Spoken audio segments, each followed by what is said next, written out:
بسم اللہ الرحمن الرحیم۔ آج بات کروں گی میں اسٹیٹ سبجیکٹ کے بارے میں اور 1974 کے اس ایکٹ کے بارے میں جہاں پہ اکثر کشمیر کے اندر یہ ایشو جو ہے وہ زیر بحث رہتا ہے۔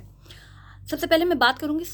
اسٹیٹ سبجیکٹ کے بارے میں۔ بہت سارے لوگ جو ہیں وہ اس کے بارے میں نہیں جانتے۔ آزاد کشمیر کے اندر ایک ایسا قانون ہے کہ وہاں پہ کوئی بھی غیر ریاستی جو شخص ہے وہاں پہ وہ زمین نہیں خرید سکتا،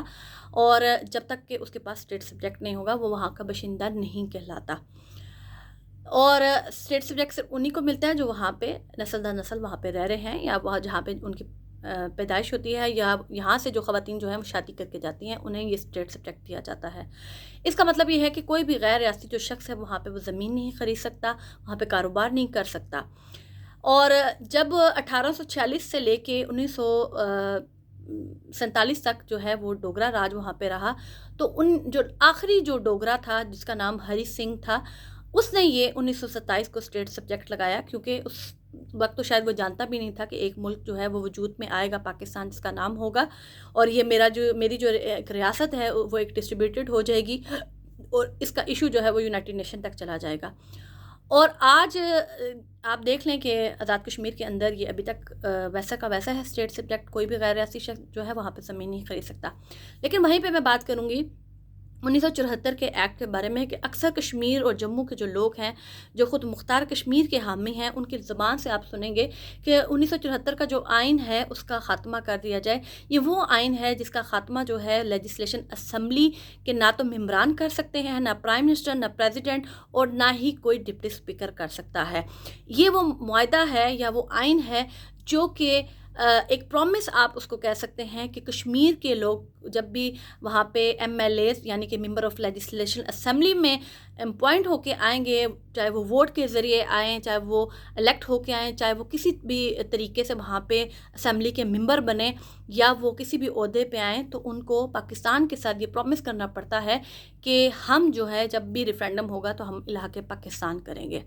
بہت سارے خود مختار کشمیر کے حامیوں کو یہ تکلیف ہے، کیونکہ وہ خود مختار کشمیر کی بات کرتے ہیں اور وہ الحاق پاکستان کا وعدہ نہیں پاکستان کے ساتھ کرتے۔ لیکن ان کا ایک لیڈر جو مقبول بٹ شہید جس کو ہم لوگ کہتے ہیں، انہوں نے 1975 میں اسی آئین کے اوپر دستخط کر کے یہاں پہ جو ہے وہ ایک سیٹس لڑی تھی، جو کہ وہ ہار بھی گئے تھے۔ لیکن بتانا یہ چاہتی ہوں کہ خود مختار کشمیریوں کا جو ہیڈ ہے وہ بھی الیکشن لڑ چکا ہے اسی کے اوپر، لہٰذا آپ منکر نہیں ہو سکتے۔ آج موازنہ کرنا چاہتی ہوں 1927 کے اسٹیٹ سبجیکٹ کے بارے میں اور 1974 کا جو یہ آئین ہے یہ آپ کو کیا کیا کہتا ہے۔ 1974 کے اگر آپ آئین کو دیکھیں، اس قانون کو دیکھیں، تو اس میں یہ بھی کہا گیا ہے کہ جو کشمیر میں جو لوگ ہیں وہ غیر ملکی تجارت نہیں کر سکتے، ایک دوسرے کے ساتھ تجارتی معاملات کسی بھی غیر ملک کے ساتھ نہیں کر سکتے۔ جب آپ نے اسٹیٹ سبجیکٹ لگایا تو اسٹیٹ سبجیکٹ کا مطلب یہی ہے کہ کوئی بھی غیر ریاستی یہاں پہ نہ تو زمین خرید سکتا ہے، نہ بزنس کر سکتا ہے، نہ یہاں پہ کوئی انویسٹمنٹ کر سکتا ہے۔ تو پھر 74 ایکٹ میں آپ لوگوں کو کیا تکلیف ہوتی ہے جو خود مختار کشمیر کے حامی ہیں؟ سب سے پہلے تو خاتمہ ہونا چاہیے ہے اسٹیٹ سبجیکٹ کا۔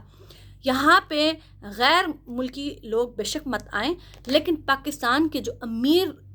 نامی گرامی لوگ ہیں ان کو انویسٹمنٹ کرنے کا پورا حق ہونا چاہیے۔ کشمیر کو اگر آپ شہرگ اپنی کہتے ہیں تو پھر آپ لوگوں نے ہی یہ قانون بنائے، ان قانون کا خاتمہ کر کے کوشش کی جانی چاہیے کہ کشمیر کے اندر وہ تمام سہولتیں میسر آنی چاہیے جو کہ آپ پاکستان میں لوگوں کو دے رہے ہیں۔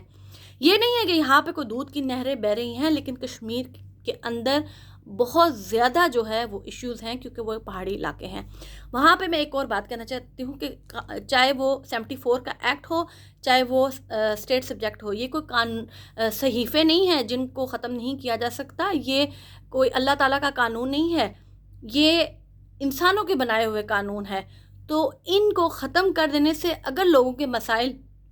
حل ہوتے ہیں اور کشمیر کے اندر گلگت بلتستان کے اندر جو ہے وہ اچھی پروگریس ہوتی ہے، تو ان قانون کو ختم کرنا میں کوئی حرج نہیں ہے۔